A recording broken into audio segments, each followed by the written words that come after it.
إن الحمد لله نحمده ونستعينه ونستغفره ونعوذ بالله من شرور أنفسنا ومن سيئات أعمالنا من يهده الله فلا مضل له ومن يضلل فلا هادي له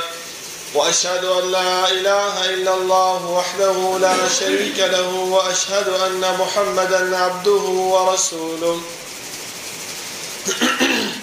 يا أيها الذين آمنوا اتقوا الله حق تقاته ولا تموتن إلا وأنتم مسلمون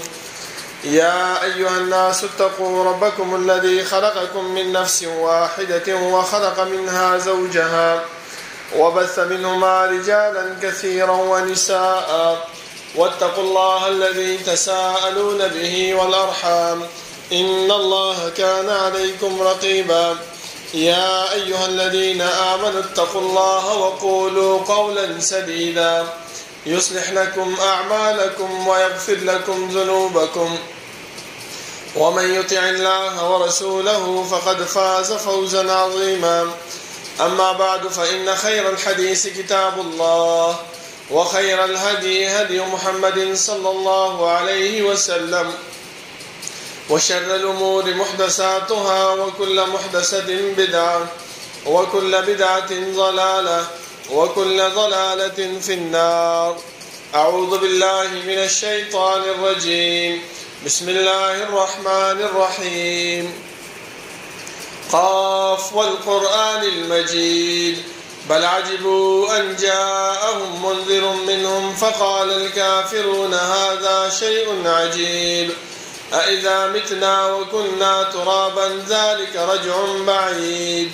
قد علمنا ما تنقص الأرض منهم وعندنا كتاب حفيظ بل كذبوا بالحق لما جاءهم فهم في أمر مريج أفلم ينظروا إلى السماء فوقهم كيف بنيناها وزيناها وما لها من فروج والأرض مددناها وألقينا فيها رواسي وأنبتنا فيها من كل زوج بهيج تبصرة وذكرى لكل عبد منيب ونزلنا من السماء ماء مباركا فأنبتنا به جنات وحب الحصيد والنخل باسقات لها طلع نضيد رزقا للعباد وأحيينا به بلدة ميتا كذلك الخروج كذبت قبلهم قوم نوح وأصحاب الرس وثمود وعاد وفرعون وإخوان لوط وأصحاب الأيكة وقوم تبع كل كذب الرسل فحق وعيد أفعينا بالخلق الأول بل هم في لبس من خلق جديد. اللهم صل على محمد وعلى آل محمد كما صليت على إبراهيم وعلى آل إبراهيم إنك حميد مجيد. اللهم بارك على محمد وعلى آل محمد كما باركت على إبراهيم وعلى آل إبراهيم إنك حميد مجيد. بسم الله الرحمن الرحيم. إن الذين قالوا ربنا الله ثم استقاموا تتنزل عليهم الملائكة ألا تخافوا ولا تحزنوا وأبشروا بالجنة التي كنتم توعدون نحن أولياؤكم في الحياة الدنيا وفي الآخرة ولكم فيها ما تشتهي أنفسكم ولكم فيها ما تدعون نزلا من غفور رحيم. الله رب العالمين أحكم الحاكمين ده طول بادشاہ ده طول زبردست ها رب العالمين چې تمام کائنات خالق و مالک دے ها الله چې تمام کائنات متصرف و منتظم دے ها رب العالمين چې دا غیب صفات کی او صفت فعال لما يريد دے رب العالمين چې سکی سوخ چې کوي سرنګ چې کوي چا سره چې کوي کولای شي دا الله رب العالمین څوک تاسو نشي کولای او نه الله رب العالمین د خپل عاقبت او د انجام نه ویریږي ځکه الله رب العالمین فرمایي چې ولا يخاف عقباها او دا مکلف مخلوقات چې هر څومره دي خو هغه انبیا دي او که امت دی، خو هغه باچاهان دي او که رعیه ده، خو هغه مالدار دی او که غریب دی، د هر یو فرد نه به الله رب العالمین تپوس او پوښتنه کوي. زما محترمو، د الله رب العالمین دا تپوس او دا پوښتنه دا په دې خبره باندې دلالت نه کوي چې انسان په دې دنیا کې کم عمل کوي، کم کار چې کوي الله رب العالمین ته د هغې نه پته نشته. نه زما محترمو، بلکې الله رب العالمین خپله فرمایي چې دا انسان کله زما مخې ته ودرېږي دا به د خپلو اعمالو نه منکر شي. ځکه زما محترمو تاسو دې خبرې ته سوچ وکئ دا د دنیا حالات هم دي، د دنیا معاملات هم دي چې کله یو انسان په دنیا کې کم کار وکړي، کم غلط کار وکړي، کم جرم وکړي، کم د خلاف العادت کار وکړي او هغه د مجرم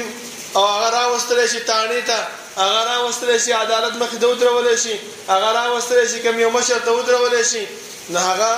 همدا یوه خبره کوي چې ما خو دا کار نه دی کړی، د خپل کار نه خامخا انکار کوي. دې وجه نه الله رب العالمین فرمایي چې کله دا مشرک بنده زما مخې ته ودرېږي او زه دې تپوس کوم چې بنده تا ولې ما سره شرک کړی،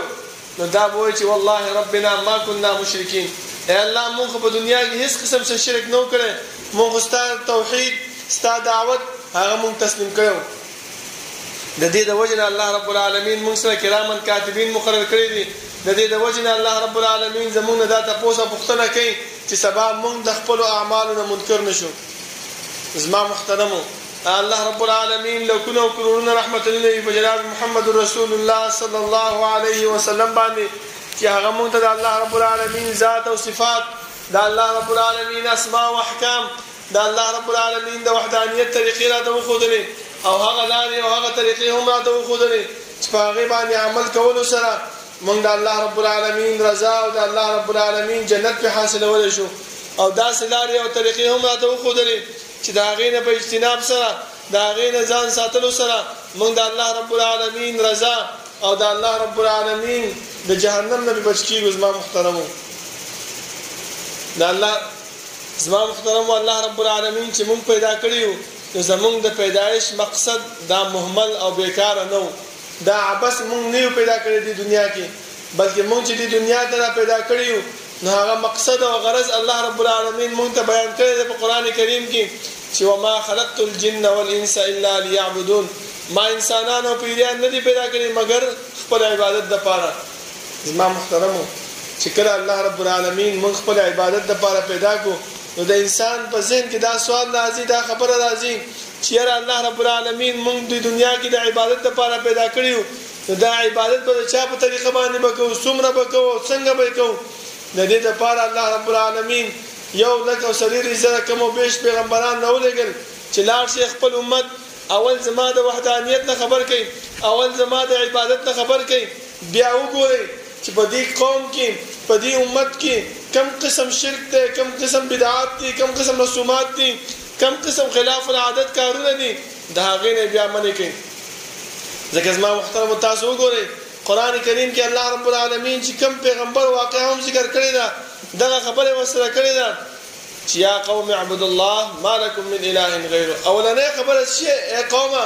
د الله رب العالمین بندګي وکړئ، د الله رب العالمین تابعداري وکړئ. ځکه زما محترمو که کم یو انسان کم عمل کوي، کم کار کوي، د الله د رضا کولو کوشش کوي او دې انسان په الله رب العالمین باندې ایمان نه راوړي، د الله رب العالمین وحدانیت تسلیم کړی نه، د الله رب العالمین بندگی کولو ته آماده نه، نو د دې کارونه د دې د اعمال قابل د قبول نه دي. لکه یو انسان ایمان نه دی راوړی، یو انسان د الله رب العالمین وحدانیت نه تسلیموي او دا راځي روجم نیسي، دا راځي منځونه هم کوي، دا راځي تلاوت د قرآن کریم هم کوي، نو الله رب العالمین د داسې انسان دغه اعمال نه قبلوي. ځکه تاسو وګورئ مشرکین مکه ابو جهل 50 حجه کړي، د کعبې صفایي به یې کوله، حاجیانو به یې اوبه ورکولې، د هغې خدمت به یې کولو، خو بیا هم الله رب العالمین د هغه عمل قبول نه کړو. ولې؟ هلته توحید یې نه خپل کړی، هلته د الله رب العالمین وحدانیت یې نه خپل کړی. اوس یو انسان داسې دی چې هغه کلمه هم وایي، هغه د الله رب العالمین وحدانیت تسلیموي، خو ورسره څه کوي؟ شرک کوي. باباګانو لذي نجومیانو لذي پاډوګرانو لذي هغه باندې اعتماد ساتي چې دا بابا دا د الله رب العالمین نازولې بنده ده دا د الله رب العالمین رسیدلې بنده ده موږ د الله رب العالمین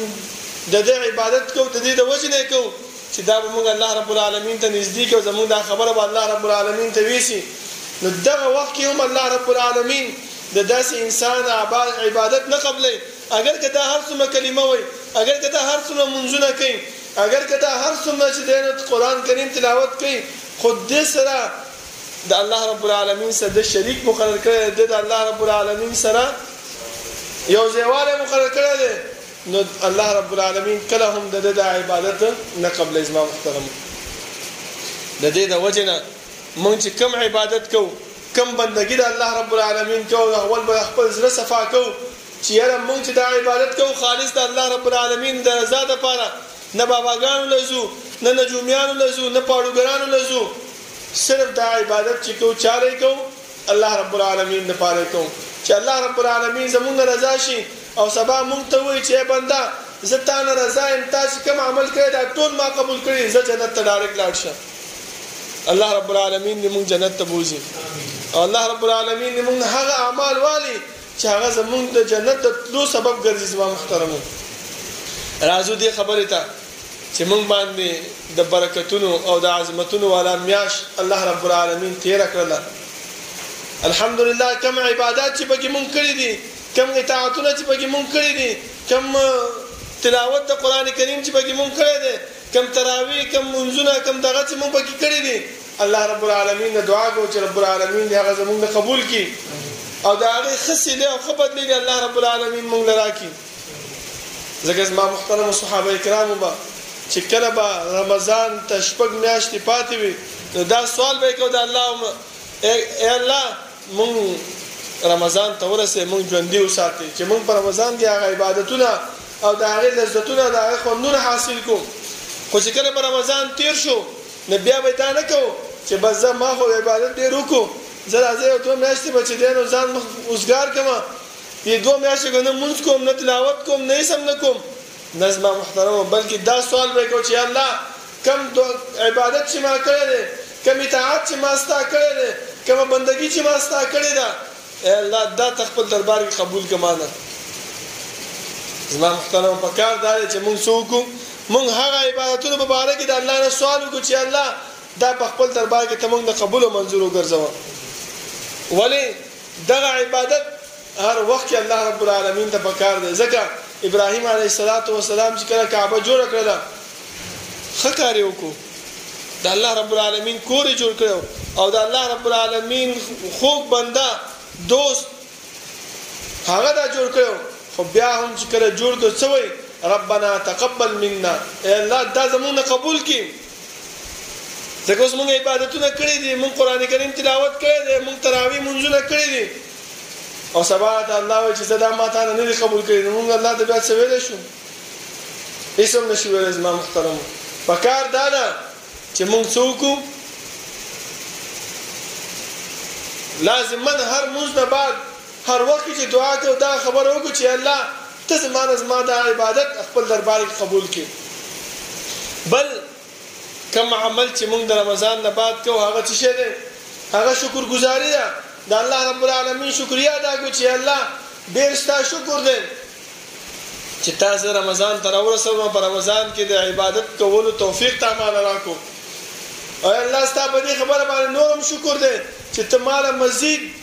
د عبادت کولو توفیق راکې ځکه الله فرمایي چې لئن شکرتم لازیدنکم کچته تاسو د الله رب العالمین شکریا ادا کړه نو الله رب العالمین به تاسو نور مواقع درکړي نور تاسو چې دینه مخ په وړاندې بوزي ورپسې ما محترمو د شکر نه بعد خپل محاسبه وکړ ده خپل ځان سره حساب او کتاب وکړ ده ځکه رمضان کې موږ روزه چونی ولا ځان بم ساتلو د دروغونه د غیبت نه د چا سره باندې بهتان لګولو نه او د شپې بچو جماعت به موکو سمدستي په دې انتظار به چې اوس به زم منزله تراویح وکوم اوس به زم دا وکوم په دې وخت به دا تلاوت کوم په دې وخت به دا دعا غواړم پکار دا دی چې د رمضان نه بعد هم هغه ورځې دي هم هغه الله رب العالمین دی هماغه میاشتې دي چې د الله رب العالمین هماغه شان بندګي وکړو هماغه شان عبادت وکړو چې څنګه موږ په رمضان کې کوو او ورسره چې کله شپې کټه سملو نو ځان سره دا محاسبه وکړو دا حساب وکړو چې یاره سبب مان الله رب العالمین ته پوس کړي نو چې زه د الله رب العالمین ته خپل ځان صفا او شفاف بوزم نو د شپې ځان سره دا حساب وکړو چې یاره نن ما ټول منځونه په جمع سره کړي دي کنه مې دي کړي یاره ما نن سنتونه ټول کړي دي کنه مې دي کړي یاره ما د رسول الله صلی الله علیه وسلم باندې درود شوی ویل دي کنه دی ویل یاره ما چې دینو قران کریم تلاوت کړي دی او کنه دی کړي یاره ما چې دینو داس یو عمل چې هغه ما نه پاتې هغه ما کړی دی او کنه دی کړی بیا دا ذهن ته راولو چې نن خو ما د چا غیبت نه دی کړی نن خو ما چا باندې ګزار نه دی کړی نن خو ما چا د بد رد نه دی ویلي نن خو ما چا سره چې دی نو جنګ نه دی کړی ځکه زما محترمو چې یو انسان د غیبت کوي یو انسان بل چاله سپېړه ورکوي یو انسان بل چاله بهتان لګوي د هغه عزت لوټ کوي نو زما محترمو تا چې څونه عملونه کړي دي دا ټول عملونه د الله رب العالمین په نسبت باندې هغه څه دي برباد دي ځکه یو ورځ رسول الله صلی الله علیه وسلم خپل ملګرو سره ناستو او دا هغه نه تاسو کو چې زما صحابه دا خبره راته وکړي چې من المفلس فیکم تاسو کې غریب څوک دی زموږ دنیا کې خدای رواج دی موږ غریب هغه چاته وایي چې چا سره پیسې نه چا سره پټی نه چا سره گاډي نه چا سره نور څه شي نه موږ هغه ته غریب وایو لیکن صحابه هم دا خبره کوي چې الله اې دا الله رسول غریب هغه سره چې چا سره پیسې نه چا سره مال او جایداد نه هغه غریب دی نو رسول الله صلی الله علیه وسلم وایي ټیک دا په دنیا کې دی لیکن آخرت کې غریب هغه انسان دی چې 50 کاله شپږ کاله ژوند الله رب العالمین ورکړي دي او دا په 50 کاله شپږ کاله کې ښه عبادتونه کړې دي منځونه کړې دي روزي نیولې دي د قران کریم تلاوت کړې دي خو ورسره یو کار بلم کړی دی دا به کوم مجلس کې وکیناسو خلکو سره نو بل تا پسې غیبت کړي ما پسې غیبت کړي هغه پسې غیبت کړي هغه پسې غیبت کړي چې بهر بلاړو اسی به یو بل ته کنسل کول تا ته کنسل کول ما ته کنسل کول هغه ته کنسل کول تا نه سپېړې وستې ما نه سپېړې وستې نو الله رب العالمین چې کله فیصله کوي انصاف فیصله وکړي دا کس براولي او ته چې الله د چې دینو ما ته بدرت ویلې دي الله به ته چې سید د دې نیکیانه واړوي د دې تلې ته واړوي بل برای چې الله زما عزت لوټ کړو خپلانی چې کې زوالانو ما ته خبرې کړې وي زه به عزت کړم الله به د نیکیانه د دې ته واړوي بل برای چې الله مال سپېړه را کړو الله به د نیکیانه واړوي دته فرشتي به چې الله دغه چې کوم 50 کاله شپږ کاله عبادتونه کړو هغه نیکی خدای ختم شوي او داخله خدای په قطار کې ولاړ دي دې سره وسکو الله رب العالمین وته چې هیڅ خبره نشته خیر ده هغه کسان چې راضي وته چې د دې د بدی راواله د دې د بد عمل راواله د دې سړي په ترازو کې واچوي هغه نیک عمل تا چې کوم 50 کاله شپږ کاله ځان ستړی کړو هغه لاړو سره وخورلو د بل چا شو او د بل چا بد عمل هغه را لستا په ترازو کې نو تاسو خپل سوچو کې چې تاسو یو نیک عمل نه تاسو زموږ ځای به څه کوي موږ چې یو نیک عمل نه زموږ ځای به کوم ځای کې خامخا به موږ چرته ځو جهنم ته وځو نو چې کله هغه خلک ختم شي دا هغه بد عمل د دې ترازو ته راشي او نیک عمل لاړ شي د بل چا خواله نو الله رب العالمین به ته جو سي پر مخ جهنم ته راکاږي موږ په دنیا کې ځان مستړی کړی دی ټول ورځ به جمعات کې ناستو ټول ورځ به جمعات کې موږ عبادتونه کول خو چې بهر به ووتو هغه ټول عبادت به چې کم دینو سکو پسین لاګو کو زما محترمو دا حساب او دا محاسبه خپل ځان سره پکار ده چې کله شپې سمونو چې یاره ما دا کار خو نه کړی چې د زمان نیک عمل برباديږي ځکه عمر رضی الله عنه فرمایي چې حاسبوا قبل ان تحاسبوا حساب کوي د خپل ځان سره مخکې دا غوړي چې تاسو سره حساب وشي دې د وجه زما محترمو په رمضان کې چې کم موږ نیک اعمال کړی دا غي حفاظت پکار دی دا نه چې بس رمضان تیر شو بس عبادتونه ختم نه الله رب العالمین قران کې پیغمبر ته فرمایي چې واعبد ربک حتی یاتیک الیقین دا الله رب العالمین بندگی کوه تر دې وخت پورې چې تا ته مرګ راشي. مونږ څه کوو؟ صرف رمضان کې سحر مونږ ته په وخت راتلو ځکه ته پښمنه به هم کړو او سحر مونږ نه پاتې دی. غرمې مانځه ته په وخت راتلو ځکه روزه هم نیولې وه اله به د خوب را پاسېدلې به مخلاص به منځله مانځله به رالو اوس مونږ د غرمې مونځ پاتې دی. ولې کار له تړي ستړی ستومانې راځو اوده شو. همدغه شان د نور مونځونه ماخوستن مونځ خو مونږ سره کوو نه. او حدیث کې راځي رسول الله صلی الله علیه وسلم فرمایي چې په منافقینو باندې دوه مونځونه ډېر سخت دي. خو یو خبره درته وکړم که چېرته دا خلک په دې باندې پوهېدلی چې یاره دې دوه مونځونو کې څومره ثواب دی لاتوهما ولو حبوا دیو به دې مانځه ته راتلی اگر که په خاپوړو باندې ولې نه دا ماشوم په څلورو خپو په خاپوړو باندې راځي که نه. مطلب یې دا دی که دا معذور دی دې ته تکلیف وي دې ته هر څه وي خو دا به د هغې ثواب او د ګټې حاصلولو دپاره به خامخا د مانځه به راځي. نو زما محترمو پکار مونږ ته دا ده چې مونږ هغه څه وکړو خپلو نیکو اعمالو باندې استقامت اختیار کو ځکه دا استقامت دا د الله رب العالمین د طرف نه انسان ته ملاویږي. کوم انسان چې استقامت نه اختیاري په خپل اعمالو باندې دا انسان هیڅ کله کامیابیږي نه. یو صحابي راغی رسول الله صلی الله علیه وسلم ته فرمایي چې اې د الله رسوله ایمان خو مې راوړو په الله رب العالمین باندې مې وحدانیت خپل کو اوس څه چل وکړم؟ نو پیغمبر ورته وویل ثم استقم بیا څه وکړه په دې ایمان باندې ځان مضبوط کا. دا نه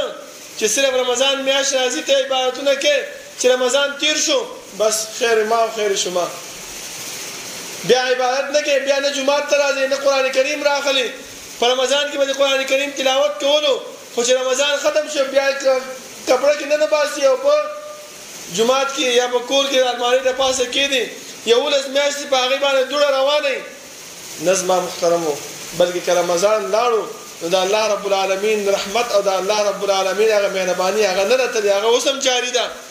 خو ته په خپل ځان باندې لږ محنت وکړه لږ خپل ځان باندې کوشش وکړه چې د الله رب العالمین هغه محنت هغه مهرباني هغه ته حاصل کړي. زما محترمو ځکه رسول الله صلی الله علیه وسلم چې زمونږ مربي دی زمونږ پیغمبر دی هغه د الله رب العالمین څه فرمایي چې فاستقم بالذي اوحي الیک. ای پیغمبره کوم شی چې تا ته وحی کیږي په هغې باندې منګولی ولګه او مضبوطي اختیار کړه. دا ولې ورته وایي دا دې د وجې نه چې امت ته دا توفیق دغه ورکوي درس ورکوي چې ای امته ای د پیغمبر امته تاسو ته چې څنګه ستاسو مشر ته الله رب العالمین د مضبوطوالي د کلکوالي حکم کړی دغه شان دغه حکم تاسو لپاره هم دی. نو مونږ ته چې الله رب العالمین دا د استقامت حکم کړی دی نو خامخا د دې کې څه شی دی د الله رب العالمین د طرف نه مهرباني ده د الله رب العالمین د طرف نه مونږ ته اجر دی. نو علاوه مونږ چې دی نو دا حاصلو ځکه الله رب پیغمبر صلی الله علیه وسلم فتنو په دور کې مونږ ته دا خبره کړې ده چې کله انسان باندې فتنې راشي هغه ته دا پکار دی چې هغه څه وکړي استقامت اختیار کی په خپل نیکو اعمالو باندې. یو صحابي راغی د الله رسوله زه څه چلو کوم فتنې دي باچای وخت چې دی نو هغه مازدیګر مونځ وختي کول پکار دی هغه وروستو یې کوي. پیغمبر ورته وایي ته خپل کور کې خپل په ټایم باندې مونځ وکړه خو بیا راشه د باچای وخت سره بیا مونځ وکړه. ولې په هغه فتنه کې به ځان نه اچې چې یاره نیکو مو ولې هغه وروستو کوي لرې که هغې سره نه بلکې که چېرته ته ونه کړي هغه په تا باندې تیز شي او را به شي تا به ووژني تا به قتل کړي نو ولې خپل ځان وژني. ما محترمو خپل مونځ په خپل ټایم باندې وکړه بیا راشه هغه سره وکړه هغه به ستا نفل شي. خو د فتنو نه به ځان ساتې په خپلو اعمالو باندې به مضبوط ولاړې. کوم عمل چې تا مخکې کولو هم به دې فتنو دور کې به هم کې کوم عمل دی چې په رمضان کې کړی دی هم د 11 میاشتو کې هم هغه عمل به کې. زما محترمو دا نه چې ته دا وایې چې بس رمضان لاړو بس خبره ختمه شوه. دې د وجې نه الله رب العالمین مونږ ته دغه خبره په قرآن کریم کې بیان کړې ده چې مسلمانانو چې کله تاسو عمل کوئ نو هغې نه بعد د استقامت دعا غواړئ ځکه الله رب العالمین فرمایي چې دا دعا خامخا غواړي چې ربنا لا تزغ قلوبنا بعد إذ هديتنا وهب لنا من لدنك رحمه. ځکه وګورئ زما محترم مفسرین د دې آیات لاندې لیکي چې الله رب العالمین دلته هب لنا ولي ویلي فکار داسې وی چې واعطيتنا من لدنك رحمه. دا هب ځکه ویلي هبه داسې شی ده چې یو انسان ته وې چې دا شی ما ته د درو بخلو واخله نو ستا بیا دا امید نه چې د دې په بدله کې په معنا به دا څوکي د دې احسان او د دې خیګړه په معنا راکې د دې بدله په معنا راکې ځکه هغه ته وبخلو او که چې ته وته چې دا واخله نو دا غستو د پاره ستا په ځکه دا امید چې یاره ما دې دا ورکو خامخا دا بیا معنا هم سره کوي. ځکه الله رب العالمین چې وهب لنا من لدنك رحمه او وبخي موږ د خپل طرف نه رحمت. نو ګور اسما محترم کوم انسان چې استقامت اختیاري نو الله رب العالمین رحمت ورکړي. بیا الله رب العالمین بل ځکه فرمایي چې ربنا افرغ علينا صبرا وثبت اقدامنا. اے الله په موږ باندې خپل رحمت راوړي او زموږ خپې مضبوطه کې په دین باندې په توحید باندې په دې نیکو اعمال باندې په دې قران کریم تلاوت باندې. نو دا ټول خبرې زما محترمو د الله رب العالمین او پیغمبر طرف نه دي او کم اعمال چې موږ په رمضان کې کړی دي هغه اعمال موږ جاری او ساری وساتو نو ان شاء الله الله رب العالمین موږ له اجر راکړي او الله رب العالمین موږ له ثواب هم راکړي او کم جنت چې الله رب العالمین موږ ته تیار کړی دی هغه جنت به زموږ مستحق ګرځي. الله رب العالمین دعا ده چې الله رب العالمین د عمل کولو توفیق راکړي او الله رب العالمین چې کوم اعمال موږ په رمضان کې کړی دي د هغه قبولیت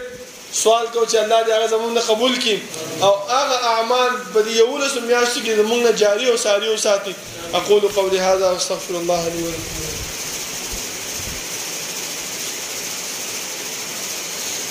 إن الحمد لله نحمده ونستعينه ونستغفره ونعوذ بالله من شرور أنفسنا ومن سيئات أعمالنا من يهده الله فلا مضل له ومن يضلل فلا هادي له وأشهد أن لا إله إلا الله وحده لا شريك له وأشهد أن محمدا عبده ورسوله. يا أيها الذين آمنوا اتقوا الله حق تقاته ولا تموتن إلا وأنتم مسلمون. يا أيها الناس اتقوا ربكم الذي خلقكم من نفس واحدة وخلق منها زوجها وبث منهما رجالا كثيرا ونساء واتقوا الله الذي تساءلون به والأرحام إن الله كان عليكم رقيبا. يا أيها الذين آمنوا اتقوا الله وقولوا قولا سديدا يصلح لكم أعمالكم ويغفر لكم ذنوبكم ومن يطع الله ورسوله فقد فاز فوزا عظيما. أما بعد فإن خير الحديث كتاب الله وخير الهدي هدي محمد صلى الله عليه وسلم وشر الأمور محدثاتها وكل محدثة بدعة وكل بدعة ضلالة وكل ضلالة في النار. أعوذ بالله من الشيطان الرجيم. إن الذين قالوا ربنا الله ثم استقاموا تتنزل عليهم الملائكة ألا تخافوا ولا تحزنوا وأبشروا بالجنة التي كنتم توعدون. زما محترمو په دې لوستل شوی آیات کې الله رب العالمین فرمایي ان الذين قالوا ربنا الله ثم استقاموا هغه کسانو چې هغه ویل چې الله رب العالمین زموږ رب دی ثم استقاموا بیا په هغه باندې منګولې ولګو په هغه باندې مضبوط شو. الله رب العالمین ته رب ویل دا صرف دا نه چې بس په خدا باندې دی ویل په خدا باندې دا خبره وکړي چې لا اله الا الله محمد رسول الله ټیک دا کلمه ویل صحیح ده خو دا چې کوم تقاضا تاسو نه غواړي هغه هم پکار دي. ځکه علما فرمایي وایي چې جنت دا تعالی بند ده د دې چابې ته ضرورت ده هغه چابې څه ده هغه لا اله الا الله ده. نو چې ته صرف چابې راوړې لکه بهر لاړ شي مزدور لا دکان ته لاړ شي هغه ته چې مال چابې جوړه کا هغه ته ساده چابې درکې نو ساده چابې په تعالی کې نه وځي نه وځي تر څو پورې چې هغه چابې له غاخونه نه جوړ کړي چې غاخونه ولا جوړ کړي نو اله هغه تعالی کې نه وځي. نو لا اله الا الله چابې ده خود دې چابې څه شه ده د لپاره غاخونه پکاره چې هغه د لا اله الا الله تقاضا د ما محترم چې دا لا اله الا الله مونږ نه غواړي کوم بندگی مونږ نه غواړي کوم اطاعت مونږ نه غواړي کوم د الله رب العالمین فرمان برداری مونږ نه غواړي هغه مونږ ته پکار دی چې مونږ وکړو په هغې باندې مونږ کلک منګوله ولګو کلک مضبوطوالی اختیار کړو نو هله به مونږ چې دی نو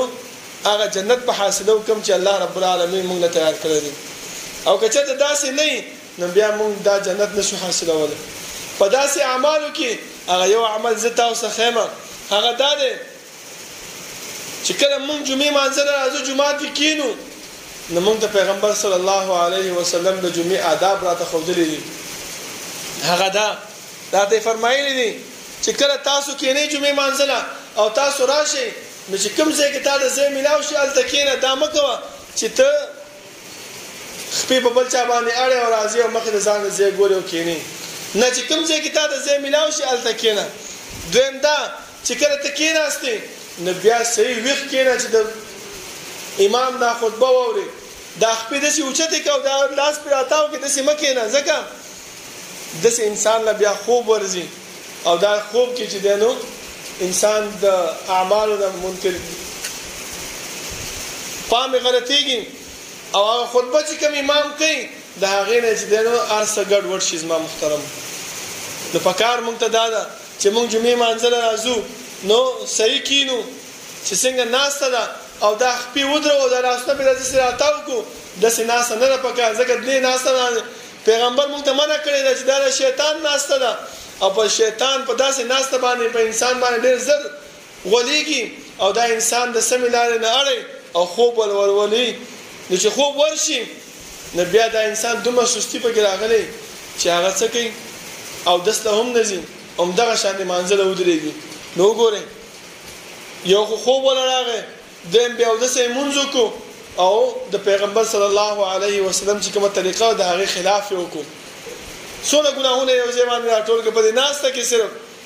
د الله رب العالمین نه دعا ده چې الله رب العالمین دې موږ ته د عمل کولو توفیق راکړي او موږ چې کوم اعمال کړي دي په هغې باندې موږ د استقامت را نصیب کړي او موږ محاسبه موږ ته به الله رب العالمین زموږ په زړونو کې واچي چې موږ د خپلو اعمالو حساب او کتاب خپل ځان سره د شپې کوو چې یاره موږ نن ورځ کې څه مو ګټل او څه چې دی نو ورېبل الله رب العالمین نه دعا ده چې الله رب العالمین زموږ اعمال قبول کړي او موږ د هغه اعمال واخلي چې هغه د جنت د تلو مستحق وي سبحان ربك رب العزة عما يصفون وسلام على المرسلين والحمد لله رب العالمين ربنا لا تزغ قلوبنا بعد إذ هديتنا وهب لنا من لدنك رحمة إنك أنت الوهاب ربنا اغفر لنا ولإخواننا الذين سبقونا بالإيمان ولا تجعل في قلوبنا غلا للذين آمنوا ربنا إنك رؤوف رحيم